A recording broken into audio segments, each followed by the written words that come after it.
As long as you are convinced you have never done anything, you can never do anything. Malcolm X.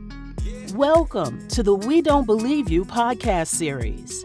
Our mission is to neutralize and dispel the false narratives, negative images, and disparaging stereotypes that have been perpetuated about Black people through various media outlets for centuries. Each week, we will highlight stories of Black excellence, greatness, and success of the past, present, and future, all of which share one common trait. They chose not to believe the negative images or stereotypes that said they couldn't succeed, but instead achieved massive success in spite of them. And now, here's your host, Brian McCoy. So, in other words, so you got shot, and that kind of wasn't enough of a sign for you that this night might not be the way. No. So, what are the events that led up to you getting shot? Right, and as I described before, this was a time when I was under immense financial duress to try to put together some money to care for myself. And so me and one of my dudes who I played baseball with, Rob Hilliard, who was from the South Side, we was cool. He started to be essentially what we would call my worker. He started assisting me with, my whole little mushrooming operation. And so we had went on like a 3 or 4 day marathon where we were just hustling nonstop. Maybe didn't even sleep at all. Might have, got a little 4-hour telly or something. Got a little bit of shut eye, but went more or less nonstop for about 3 days, flipping the money that we were making. And by flip, just essentially reinvesting it and turning it into larger and larger pools of money. Might have started out with $40, if I'm not mistaken. Took that $40, went downtown, copped some cracks, came uptown, sold them, did that a few times, and then eventually had accumulated enough money. In those days, you had $200, $250. You might now think about buying an ounce or something like that. So went downtown, probably with about close to $500 after about a 3 or 4 day run of hustling.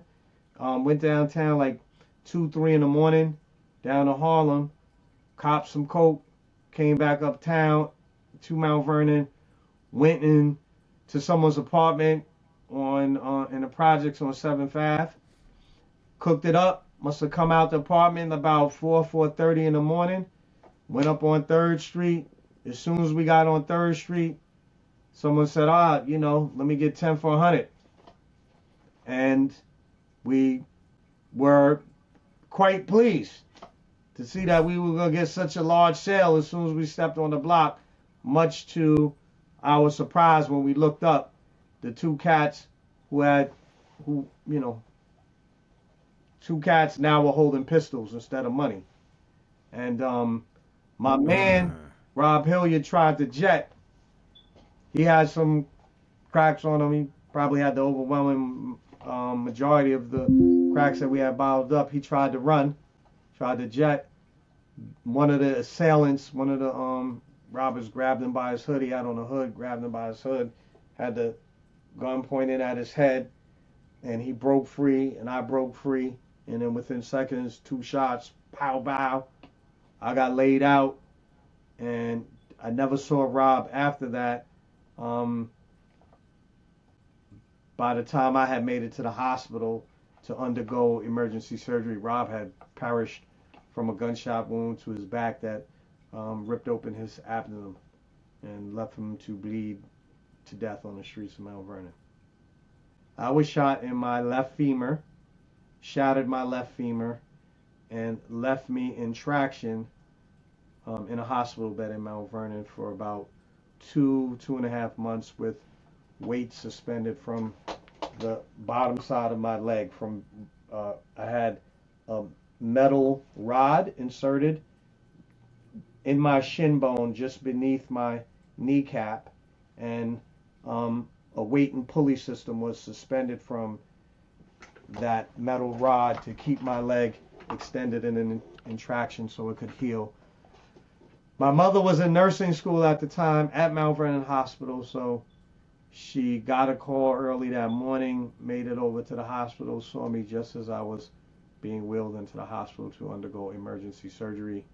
And, she recounts for me that the doctors had told her that they didn't think I would be able to walk again. And, well, listen, I'll just stand up. And I was fortunate to escape not only with my life, but with all of my, abilities, intact. So do you remember when it happened? Like, even when they first approached you for the 10-400, and you saw the gun, what were you thinking? What was on your mind exactly? How did you feel from that moment when you saw the gun on? I mean, listen, it was a blur, and I'm trying to recollect seconds, 40 or so years later. We're talking nearly 40 years ago. I don't think, what ran through my mind then was, what do I need to do to get out of this situation? And let me cooperate. That was what was running through my mind. Let me simply cooperate with these cats who got, with these stick-up kids who got a gun at me. So that's the thing that went through my mind immediately. How am I going to survive this? I only had probably like 5 seconds to think before my man decided to jet. And at that point, I didn't have any option but to run. I mean, I tell you, I ran. I was shot. And when I was hit, it shattered my femur bone. So I fell into the streets, was still conscious, and had the presence of mind, to drag myself out of the street, concerned that a car might run me over. And then in addition, I remember laying down on the ground, and I had some sort of drugs on me. I think I had like a small little batch that we didn't bottle up. And I was just like, I remember digging in my, pants and pulling out what I had here. Don't shoot me, don't kill me, stuff like that. And I do remember, and here I'm going to make light of a very tragic situation. I do remember my Army training and how to crawl using, the Army crawl. And so I crawled out of the street, dragged myself up under a car, and, called out for help. And some cats, people heard the shots. They came down, they found me, and call the ambulance, call the police. So this is the story of a newspaper clipping from the shooting that night. And so even with that, this wasn't enough to kind of keep you from the streets. No. And I want to say, Brian, listen, and I think it's important for audience members to take into consideration that one of the things, there's many factors which may contribute to a young person decide to hustle. One is just economic expediency. They have a need for money, and may have a need for immediate money, and that's all you know. So, if you need money, it doesn't matter if you shot. What does that mean? I still gotta put some food in my stomach, a roof overhead, clothing on my back. What you see, and what complicates it is that someone as young as I was only 20 years old then. Matter of fact, it says 19. Now that I can see that my age mentioned there. I'm only 19, so and I'm not yet capable of providing for myself. I did not have a job. I was hustling.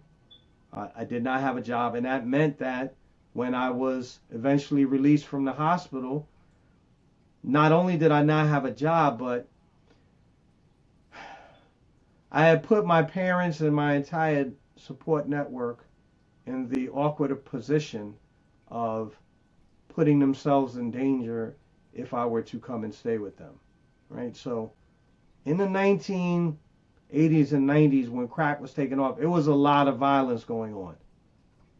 And people were deathly afraid that the ramifications from one of their family members being shot would soon catch them up in his web, if you will, right? And so my family was very apprehensive about me coming and staying with them after I got shot and was released from the hospital, because now there's someone who's after you. Someone's after you. They murdered someone. You're the prime witness, and you want to come and stay in my house? Yeah, yeah. Oh, hell no. And we didn't tell you to do that shit. Who told you to do that shit? So, it's like, yo, like, what are you asking here? And so my parents couldn't, because they were that afraid, and they were working class people. Whatever kind of extra discretionary income they might have had 10 years prior, that would have given them, some extra resources, maybe to send me off somewhere, if that's even possible. Who could there really wasn't no place for me to go, because no matter what family or friends I would have went and stayed with out of town, they would have had to been informed my son got shot. Yeah. And they would have been fearful, like, yo, these motherfuckers coming down here for us. This is not going to stop at the borders of Mount Vernon. This is going to follow this guy wherever he goes, no matter what borders will need to be crossed. And so, yeah, I mean, I'll be honest with you, when I got out the hospital, I tried to arrange to receive some sort of social service support, and that was a real ordeal. I could remember being in the Department of Social Services, asking for some sort of emergency assistance, and the social service workers looking at me and like what do you need? What's wrong with you? And I'm like, are you kidding me? I'm walking on crutches. I got a cast around the bottom of my foot. My cast, when I was released from the hospital, I had a cast from the bottom of my foot up to the top of my hip and around my waist. I'm like, what do you mean? You can see, look at me. What can I do? I can't work. And so it was a bit of an ordeal. I should say, in all fairness to the Westchester County Department of Social Services, I was placed in some sort of care facility, but for some reason, maybe because I had just gotten shot and I'm thinking about all of the immense challenges that I'm confronted with, I just found it difficult to get along with the host, and was quickly out of there within about 2 weeks or so, and just went back to hustling. Absolutely, immediately went back to hustling. So if getting shot didn't do it, if getting shot wasn't enough, what actually was the final straw for you in the streets where you decided that this wasn't the life for me? Well, listen, I want to be honest. It wasn't, under different circumstances, maybe getting shot would have been enough. But when you add to the mix of challenges that a person faces, the imperative of earning money immediately, if they're going to make it through the next 24 hours and have, a roof over their head and some food in their stomach, then these are the type of choices that they may ultimately resort to. So I just want to be clear about the real constraints in which the choices that I was making were. What were those real constraints? So the thing that ultimately made me decide to, stop hustling, I mean, several factors. You just learn. So you can't know in advance. No one's going to be able to teach someone that, you want me to tell you what? All that shit that you seeing right now, people earning, obscene amounts of money and the, whatever fun and success they appear to be enjoying, it's more myth than reality. So you have to actually live the life. One of the things I realized is that, I didn't have the temperament that was required to hustle on the streets, because hustling requires from the hustler a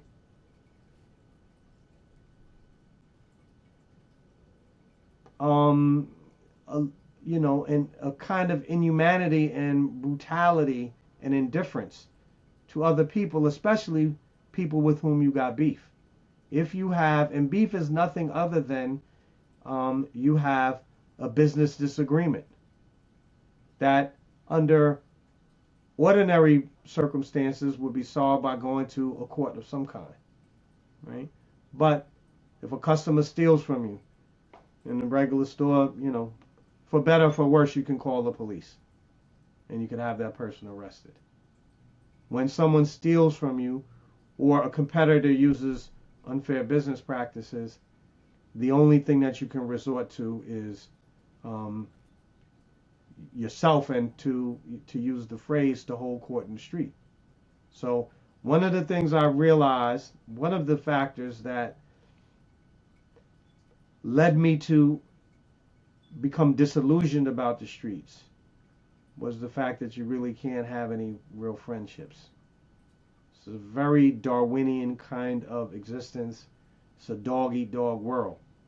And the more money it is, the hungrier cats are and the more cutthroat they become. So, surely getting shot taught me that, right? You can't trust anyone pretty much. But that wasn't enough. I also had to learn that, look, all these sacrifices you're making and all this hustling that you're doing, in the end, between people stealing from your competitors and getting constantly locked up and having to pay for lawyers' fees or having your business operation disrupted and your supply unsupervised, unguarded out on the streets, you can't make any money. So I realized that. And then on top of that, you come to learn what a life of incarceration will actually entail. And I realized that, the cats that I was messing with had a different temperament and were built from a different cloth than me, so to speak. I was never no tough guy. I would fight or whatever, but I wasn't no stone cold killer. Yeah. And you really got to be a stone cold killer on the streets and in jail, because there's really are stone cold killers who will rip your throat out. Will put a bullet in you if they're on the street, or rip your throat out if you're in jail. And so after a couple of arrests, a couple of felony charges, I landed up in a judge's courtroom, and he said to me, Mr. Baskerville, if you come back in my courtroom again, you're going upstate. And at this point, I had already done a bid. I had done a small bid up in Valhalla shortly after I was released from the hospital and went back to hustling with my full cast on and everything. Full cast. So you decide in time, you decide to leave the streets altogether. What was your next course of action? And I should add that another factor here that worked in conjunction with this, you become desperate, and I knew I can't remain on the streets any longer. I got to find something to do.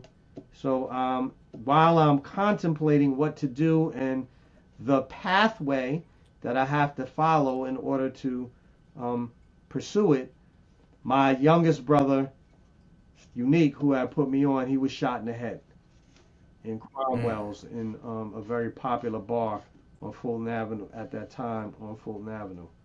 And I have My condolences. Yeah, and he survived. But my brother, one thing you should know, and your audience members will know, and if anyone from Mount Vernon who's listening, they'll know this. My brothers Frank and Parrish, Rasson and Unique, was them dudes. They are the one who pioneered thugging for my generation of street cats in the city of Mount Vernon. In other words, they were the ultimate hustler's hustler.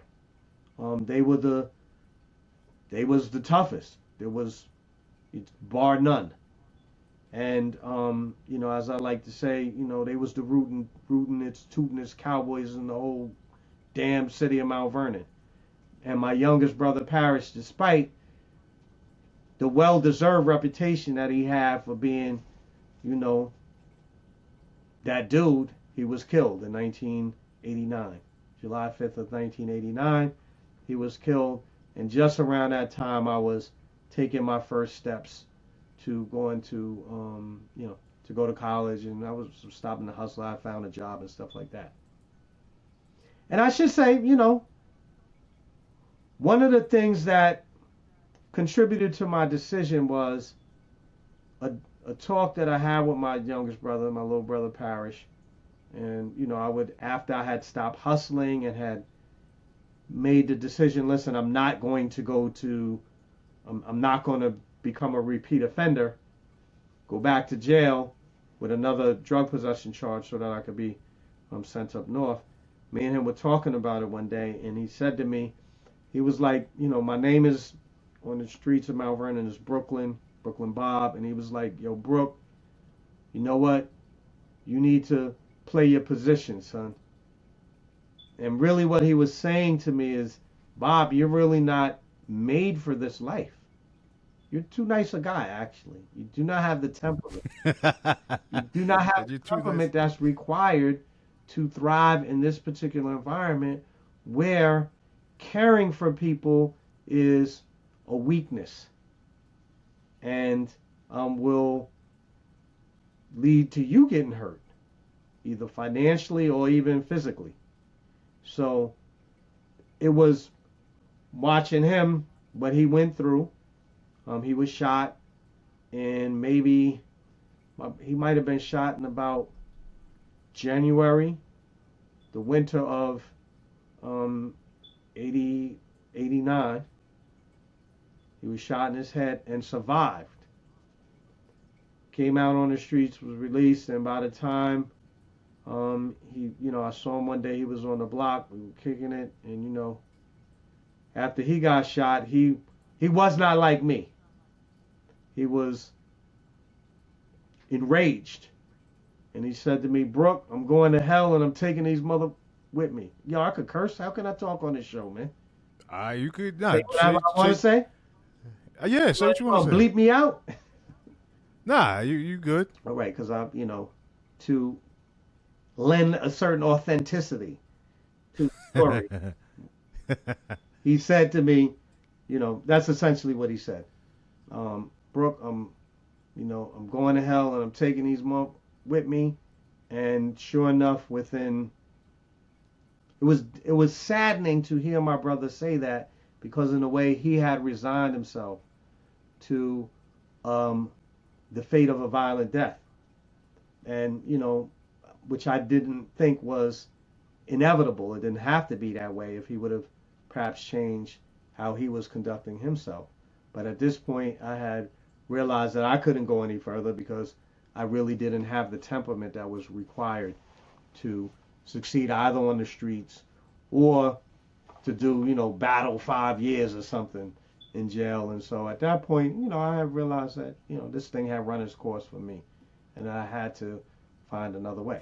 And so I went off to Bronx Community College in September of 1989, 2 months after the passing of my brother Parrish, who was shot to death, my brother Unique, who was shot to death on 4th Street and 3rd Avenue in the Bronx, in Mount Vernon in 1989. Okay. So so all of this happens in these streets and you make a decision. So now you sever ties with that life and you now find yourself in college. You're in Bronx Community College. Yes. Mm-hmm. So something pivotal happens to you in Bronx Community College, the CUNY student strike of 1991. Right. So what was the strike about? So the City University strike of 1991 occurred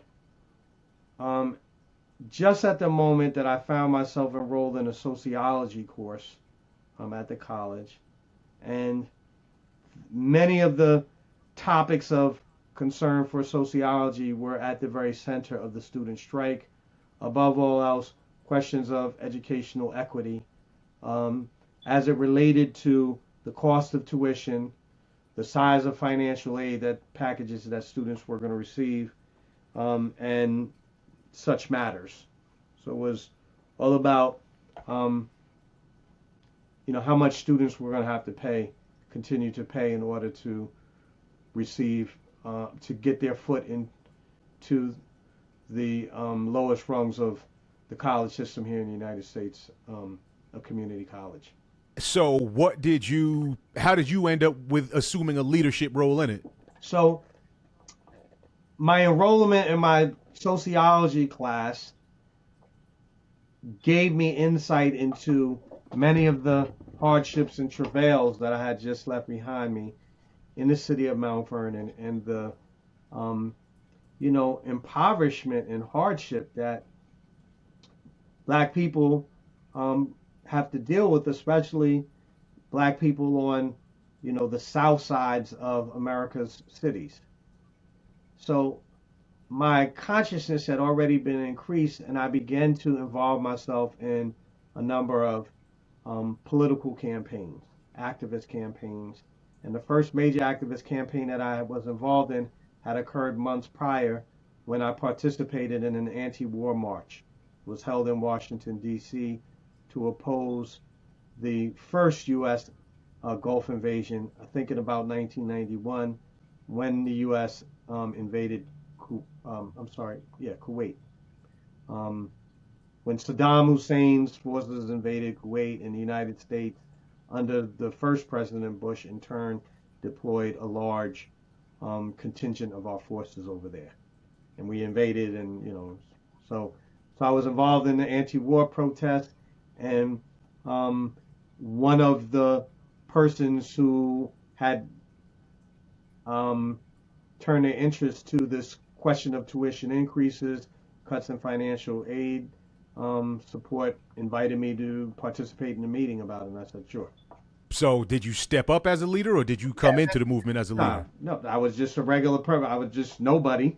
And, once our protest activities began, I quickly, emerged as part of a leadership contingent that appeared on every campus to coordinate activities, both among student protesters themselves, who were interested in finding various ways to disrupt the semester,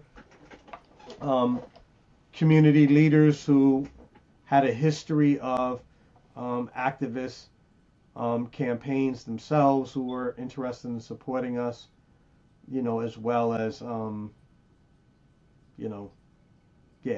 along with administrators with whom we were required to coordinate our activities, even though we found ourselves at opposite ends of the battle, on opposite sides of the battle at the time. So what was the outcome? So, the outcome, listen, for one, it was a transformative experience for me and many of the persons who were involved.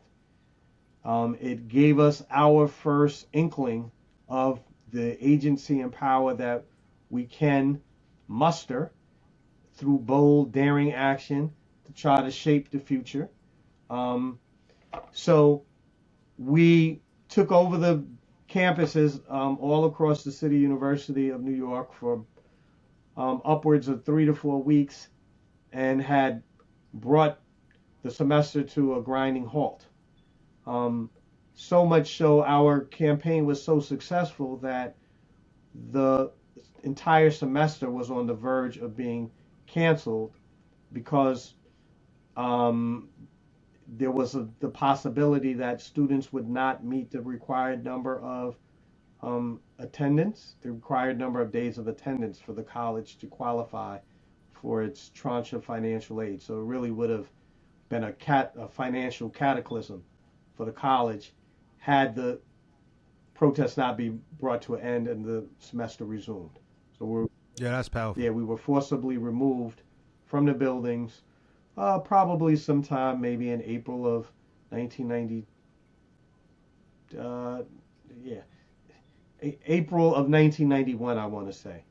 I always get the dates mixed up. About April of 1991. And, two very mixed success. On the one hand, we had brought to the attention of the entire New York City public and the rest of the state, the stakes at play in the decision in the legislator's decision about the level of financial aid and the corresponding tuition that was going to be set. And, we had been favorably covered or covered, I guess any coverage is favorable, by all of the major newspapers, including, I should say, by what was one of my favorite late night talk shows, the Charlie Rose Show. They actually had, which appeared on Channel 13, no commercial breaks or anything, a full hour, and we had a segment. I wasn't a part of it. Some students from CUNY were featured on one of the segments of the Charlie Rose Show. So while we had received considerable amount of coverage for our quest to, fight to maintain some degree of equity in higher education costs, in the long term, we were defeated. We were removed from the buildings. Tuition rates went up, and financial aid cuts were instituted, although probably not at the level that had been originally envisioned. And then on top of that, me and my fellow students also had to deal with the effort on the part of City University administrators under the leadership of then Chancellor Ann Reynolds to have us expelled from college. So there were disciplinary hearings that were undertaken in which the school administration all across CUNY were asking that we be expelled, if not permanently debarred from college. Okay, so it was, but I mean, was that your first taste of active Yes. protest and leadership? Yes, it was, as I said, it was a transformative experience. Together with, whatever kind of intellectual studies and stuff I was doing in college, in my college classes, that really did lay the groundwork for me to become a lifelong activist. Since that time, I've always been involved in activist civic campaigns in a very serious way. Since then, a high level of responsibility wherever I've been at. So, yes. Mm-hmm. So talk about the decision, or I guess, why you felt compelled to get a PhD for the doctorate. Well, I mean, my decision to pursue a PhD was really the logical culmination of the life of the mind that I had begun to live at that time. As I said, I was always a reader, even as a little boy. And if my sister was here, she'd sort of joke about how I wanted to read books when everyone was outside playing. And after my stint on the streets and my return to college, I really did develop a very deep interest in both, social movements, political philosophy, history, not just as a student, but also as a practitioner. And so when I had a great experience at Bronx Community College. I was very fortunate, had a number of mentors who initially took me under their guidance after I had identified myself as, I'm just going to say, an ex-con, as someone who had a criminal record.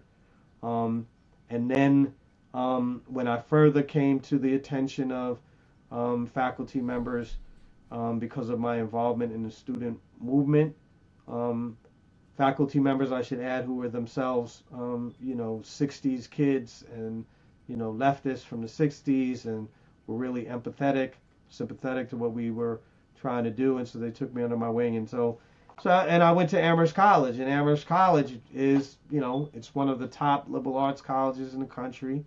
I should say I went there on a full ride because I had a great experience at BCC and, excelled. So a full academic scholarship to Amherst. Yes, I got a full academic scholarship to Amherst. And at that point, I had already developed an identity as a kind of budding intellectual. So, just to let you know, man, like this is when I became a reader. a serious reader. You see my library. I am a serious reader. I read, constantly. I have a voracious reading appetite. I read constantly, and that's when I began to read books from cover to cover. One of the first books that I read, Sleepwalking Through History I believe by Haynes Johnson, which was a history of the Reagan presidency, and had, for the first time exposed me to the kind of far-reaching changes that the Reagan administration had implemented and its impact on black people and ramifications on such questions as educational equity and the amount of funds that were available to people, including black, especially black people, to pursue higher degrees. Another book that I read, and here I'll just mention it, because I want you and your audience members to take a look. If you're not familiar with it, John Rawls's A Theory of Justice. John Rawls is one of the celebrated political philosophers, liberal political philosophers of the 20th century. He's a Westerner. He's a white guy. But if you look at it, the reason I say it, Brian, if you look at it, you read the first page or two, you'll be like, oh man, it's a tough read. And I didn't finish reading it. I bought it in a book sale and tried to read it. But I mentioned it because it was emblematic of the transformation in my sense of identity that I had already undergone at this point. And I did consider myself to be an intellectual activist. And so, pursuing a PhD was just an extension of my effort to try to, be an intellectual. So did you meet other mentors, or did you have examples of black PhDs, or so that it was never a question as to whether or not you could do it. You could complete the program. Well, listen, I mean, why not? There's always a question. Nothing is guaranteed. I knew that I had went to Amherst College and done decently. And with sufficient effort, I was sure that I could, perform fairly well. But I want to be clear. I didn't think it was a shoo-in or anything. I mean, imagine I was, had clammy hands and wondering, can I do this thing? But, just ordinary questions about, the ability that one have. I think that's rather, typical for a person to have some doubt. So normal doubts. Let me just say that. Normal doubts. But not enough doubts that it deterred me from deciding to pursue my PhD. So it became a mind over matter thing. The obstacles, the challenges, you just kind of powered your way through. Did you ever want to quit while you were in the program? So let me be very clear. I'm just saying the decision I made to apply to graduate school. So, so I had some degree of confidence that I could complete graduate school, and it would have allowed me to continue, this kind of in-depth study that I, do like to do and read, and become a teacher. Now, so for one thing that I should say is that the decision to pursue a PhD is one that a person should never make lightly. And you should do far more background research in weighing your decision than I actually did. For me, it was an impulsive decision that really was just predicated on the fact that I like to learn, essentially. I'm a bookworm. So, but in retrospect, I think one piece of advice that I could give every, listener is to give clear thought to the relationship between pursuing a PhD and your ultimate career objectives. A PhD, more than any other advanced degree that one could pursue, requires a level of sacrifice and discipline and forbearance that it's really hard to imagine, even if you complete it in the ideal amount of time, which is about 4 to 5 years. I just look at my facial expression. I don't. It's very unusual for a person to be able to complete a PhD in 5 years. It would be a record low. At the time, 5 years is unusually low. on the low end. 5 years is unusual. Yeah. It's unusual. And my sense is more likely that if colleges could boast of their their doctoral students completing a PhD in 7 years, they'd be pleased, and it would put them, would make them ahead of the curve. So it's a tremendous amount of sacrifice. It's really hard to state. To receive a PhD in any field, you are, when you complete it, you're certified to be a doctor of philosophy in that field. What that means is that you understand the field in its entirety, both in terms of its scholarly findings, the main schools of thought, theories that have emerged, all of the kind of research techniques that have been devised over the years, what are the main sources of controversy and debate, and ultimately you understand the philosophical foundations of that field. And that requires a tremendous amount of learning. I've read thousands. I must have read, if I didn't read 1,000 books, I didn't read. So you gotta really know the field, and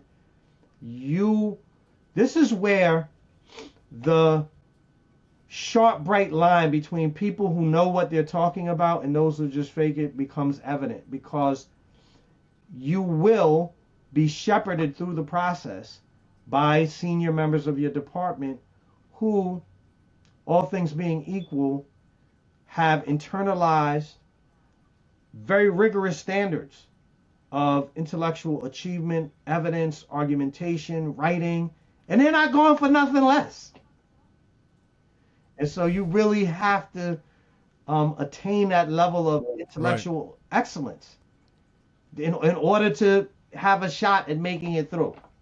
And so that could be a lot, man. It could be a lot. No, it sounds like it. I mean, any program, a 6-year program, a 7-year program, I mean, it's just a lot. And it just sounds, and it's obviously nothing easy to achieve. And it's the academic standards are high. It just sounds like a lot. I'm wondering how many people, or is it something where you've gotten to that stage in academia? Is a thought of quitting because it's too hard? Does that even exist? Or at this point, are you so enthralled in the research that you can't quit? Oh, you better believe. No, you better believe that many of persons who obtain a PhD, if their experience was at all like mine, thought of quitting. Again, while you're pursuing a PhD, you are resigning yourself to a life of penury, of poverty. You're not going to make a lot of money. It's hard to make much money at all, although you will be, pressed to find a way to survive, because the overwhelming majority of your time should be spent reading and writing. Reading and writing is your full-time occupation at that point. You should be reading every day, 5, 6, 7 hours worth of reading. There's no way you couldn't, given the volume of material that you've got to come up to speed with. And so you may work and you probably teach, but it'll be teaching as an adjunct, and there's no money involved. It's just enough to get by. And so you've got to be prepared to make financial sacrifices. For 4 to 5 years, you might get a fellowship, and it might give you, it might take care of your basics, but it's not gonna be no lucrative fellowship that allow you an extra $20,000-$30,000 in residual income. You probably, I think my first year, I did receive a fellowship. It might have been a 4-year fellowship, 4 or 5-year fellowship, and it might have been about $16,000 a year. And that ain't shit. Who could survive off of that? As a matter of fact, I was Then in my 30s, I had gotten married. My now ex-wife, who I should say herself has a doctoral degree and is a president of a college. You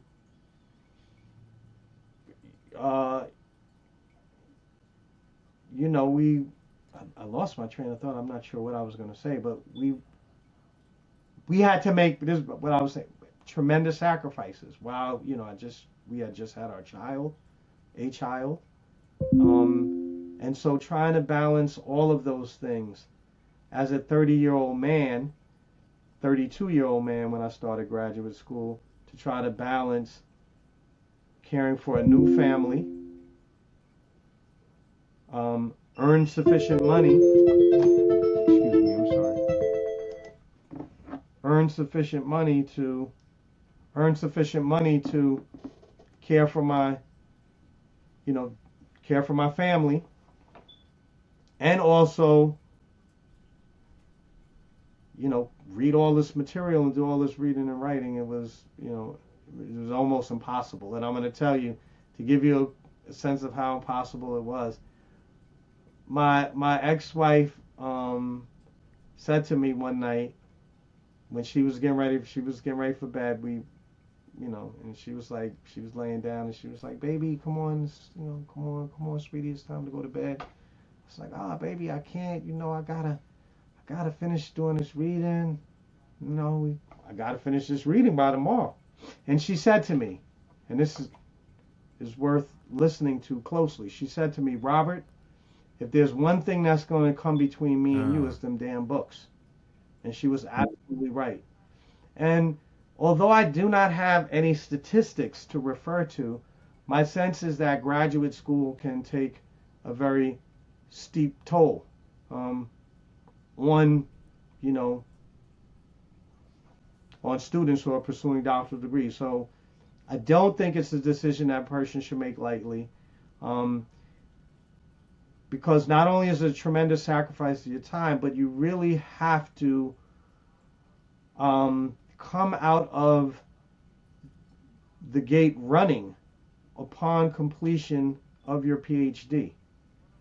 And in order for a person to get on a tenure track trajectory, you really have to have around you a supportive group of mentors who are not only capable of shepherding you through the process so that you can complete a PhD worthy study within a manageable amount of time. 5-6 years. Who can afford to be out of the labor market of any kind 4, 5, 6, 7 years, right? You need to be in the market. And when you complete your PhD, you have to have planned it such that you have advisors who can recommend you for tenure track positions. You have to be poised to launch a publishing career that is going to give you with the kind of publications that you're going to ordinarily need if you want to teach at a really competitive school. Or you've got to be placed at a teaching institution where you have your publications may be less important because you're going to teach, but you have a relatively good chance of getting a permanent tenure track position. And I'll be honest with you, Brian, that I did not manage that part of my graduate career well. It's not just about the life of the mind, but you are preparing yourself for a career in academia. And I would urge anyone who is thinking about pursuing a PhD to remember that you not only have to have the mettle in terms of discipline and sacrifice that's required to make it, but you also have to, have a clear vision as to how you're going to lay the groundwork for a successful career. The PhD program, would you recommend it? Would you encourage it, discourage it, or just kind of advise to keep your eyes open? Right. So I would say that a PhD is not a vanity degree, and it's not something that one obtains simply because you want to burnish your resume, your CV, but rather because the costs, the sacrifices are going to be tremendous, especially if you prepare yourself for the level of scholarship and research that the PhD signifies. So I would say that a person should only pursue a PhD. Look, there are more PhDs than there are tenure track jobs today. Half of the professoriate in the United States of America are part-time casual employees, who are hired on a semester by semester basis and do not have permanent job security that comes with having a tenure track position. Tenure track position means you can't be fired without, exceptional effort, like the kind of security that teachers at primary and secondary school typically enjoy, especially, in northeastern states. So you're not going, you could easily be one of the millions, well, let me not say millions, one of the tens of thousands of PhDs in the United States today who do not have job security. And you want to ask yourself, do you want to study for, even if it's just 7 years, or even 5 years, do you want to study for 5 years? Take 5 years out of your life for such, modest economic returns. Now, you've got to think about that. Some people might say, hey, it's worth it. Believe me, but you won't find out. No, it sounds like a very rigorous program, and it doesn't sound like like you called it, a vanity degree. It just sounds like a lot of work and a ton of sacrifice. The question is, if the average PhD student goes into it, or maybe they don't go into it knowing it, but they usually don't. I didn't. I don't think most people do. I don't know people who research the job market of the profession, occupation, and you hear something. So it sounds like it's not a degree that one would get for money either. No, you can enjoy, listen, you're not going to get a PhD to become rich. There are many other professions that you should go into, degrees that will more likely land you a lucrative job. I think one's chances of making money are far higher being a lawyer or many other professions than if you have a PhD. The primary market for PhDs is colleges. As a lawyer, you've got it's a different kind of market, and there are more opportunities for entrepreneurial ventures. So if you're going to become a PhD, it's primarily because you're going to teach. If you don't plan on teaching at the college level, ordinarily one does not want a PhD. There may be certain fields, especially in the STEM fields, where it could be advantageous for a person who wants to climb to the pinnacle of their profession to get a PhD. Maybe if you're going to go into material science or genetics or something like that, maybe you want some training, but a PhD is really for people who are going to teach and become college professors, and the salaries are modest. Even if you have generally speaking, it's a modest salary. I don't know people who make more than $125,000 or so as teachers, and it's not a lot of money. So you could probably have more of an impact with a PhD than you can make money. Because, I mean, if you're going to teach, if you're in academia, you're impacting lives, and the PhD kind of gives you the more of a license to enter academia than I guess any other degree would, but yeah. People who have PhDs, usually they're teachers. They're teachers. They can have some serious research skills that would, be could be well suited for life in another arena. But, primarily you're a teacher. You're a teacher and a professional researcher and writer. That's what it's going to be, one of those three roles: teaching, researching, and writing. So so when did you graduate from the PhD program? When did you actually receive the doctoral? I got my doctorate in 2014. Thanks for listening to the We Don't Believe You podcast with your host, Brian McCoy. We hope you feel enlightened and empowered by our show. Please visit our YouTube channel at We Don't Believe You and our socials at We Don't Believe You on Facebook and Nah Don't Believe You on Twitter X. Please subscribe and share our podcast. Peace.